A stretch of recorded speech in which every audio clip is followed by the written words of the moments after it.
Welcome. I'm Air Fryer Tuck, where everything from my kitchen is oh so heavenly.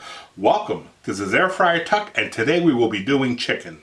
Now, there are those who prefer white meat because they say it's healthier.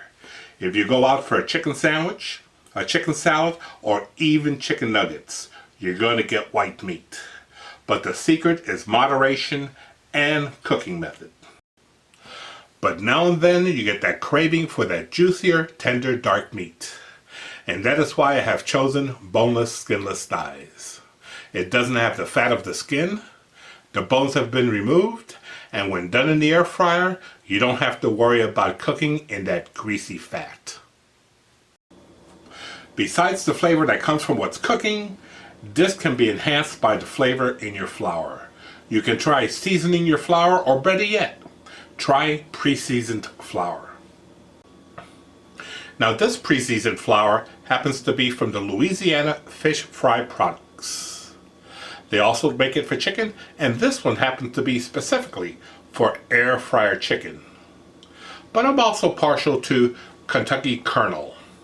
This one has worked for me on chicken, fish, pork, beef, and also veggies. I have 3 pieces of boneless, skinless chicken thighs. If you get them from the butcher shop or poultry display counter, it usually comes cut almost halfway through, or butterflied. I will continue to cut them all the way through until they're all in halves. Also, remove any of those small pieces that dangle from the skin. I now have 6 halves of chicken thighs, ready to be tenderized, breaded, and cooked. I will be covering the thighs in buttermilk using a spill-proof container with a lid. Because buttermilk is only slightly acidic, it is capable of tenderizing the chicken without toughening up the meat like stronger marinating acids do, for instance, lemon or vinegar, among others. The enzymes present in buttermilk also help in breaking down the protein in the meat, resulting in a tender, flavorful fried chicken. Make sure the pieces are completely submerged in the buttermilk and the lid is securely in place. Place the container in the fridge and let it marinate for a few hours. 8 hours to even overnight would be good. Any longer, and the meat might actually start to get tougher.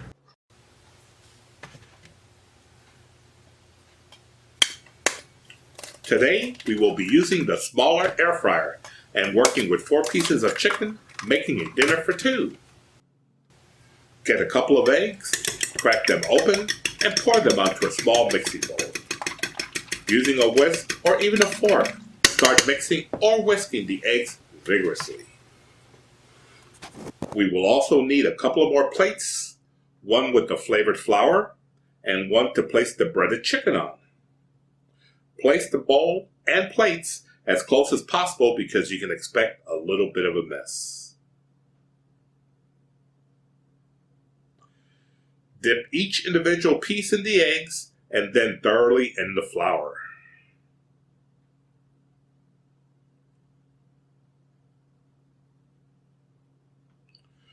Once all the pieces are coated, take the extra flour and spread it on the chicken.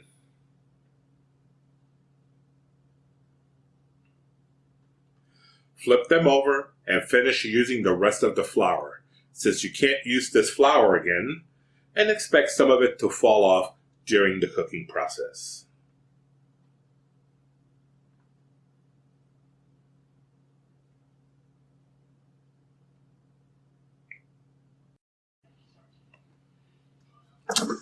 Carefully place the individual pieces of breaded chicken in the air fryer basket. Try to minimize the amount of flour that is coming off the pieces. Evenly space them in the basket and try to leave as much room between them as possible to allow the free flow of hot air, ensuring that they will be evenly cooked.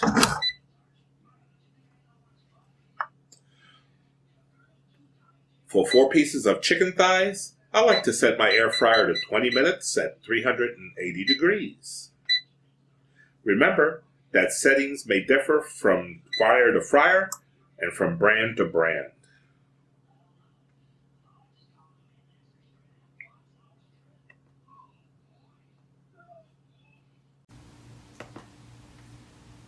Halfway into the 20-minute cooking time is 10 minutes, and the 10 minutes have passed. I will be checking in on them, flipping over the individual pieces, and again, as I place them back in the basket, I will be making sure to leave ample space between the pieces, just to make sure that they will continue to evenly cook on all sides.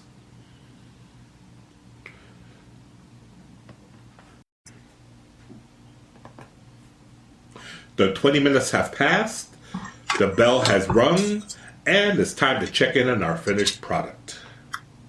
Now be careful as you remove the individual pieces, as they are, and the air fryer basket will be very, very hot.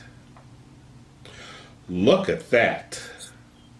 Nice and tender golden brown pieces of crispy, juicy chicken thighs, ready to be savored and enjoyed.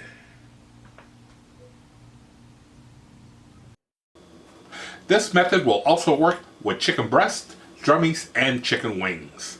Remember that I research, test, and evaluate everything before I post my videos, and that's why my videos don't come out on a regular basis. Now, if you happen to learn from something you saw, or maybe liked what you saw, please give a like in the link below. And don't forget to subscribe, that way you'll be notified when the next video comes out. And I hope you had as much fun as I did cooking up these simple yet delicious entrees here at Air Fryer Tuck, where everything from my kitchen is oh so heavenly.